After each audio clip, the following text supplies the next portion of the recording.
ئێمە وەکو نووسینگەی بەخشین بەرنامەی بەخشین لە سۆران هەستاین بە سنەتی قوربانی ئەو ساڵ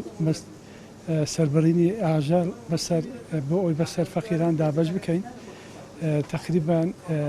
25 سەر حیوانمان سەر بڕیوە تقریبا 500 کیلۆ گۆشتمان بەسەر فەقیران و هەژانان دابەش کردێن لە دەڤەرەکەمان. بەڕاستی بەرنامەی بەخشین خزمەتێکی زۆر گەورەی کردووە بە موسڵمانان بە نەداران بە هاتیوان و بەبێ باوکان بە تایبەتیش لە ڕۆژی جەژنی قورباندا کە هەڵساوە بە قوربانیکردن بۆ ئەو کەسانەی کەوە لە توانایاندا هەیە کە قوربانی بکەن و بەخشین و بەشینەوەی ئەو گۆشتە بەسەر فەقیرانی ئەو موسڵمانانەی کە لە دەڤەرەکەدا هەن. هەمووشمان دەزانین کەوە باشترین کردەوە کە ئینسانی موسڵمان ئەنجامی بداتن لە جەژنی قورباندا ئەوەیە کەوا خوێن بڕێژێ لە پێناو خوای گەورە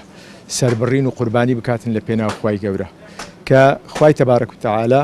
وەکو پێغەمبەری خوا صلی الله علیه وسلم بۆی باس کردوین کە بەقەد هەمووی خوێن و ئەو پێست و مووەکانی خوای گەورە ئەجر و پاداش بۆ ئەو کەسە دەنووسیتن کەوا ئەو قوربانیەی کردووە. بۆ هیوادارم کەوا ئەو هەموو موسڵمانێک کە توانای هەیە قوربانی بکاتن لە خلالی ئەو 4 ڕۆژە کە ئیامە تەشریقی پێ دەڵێن قوربانی بکاتن و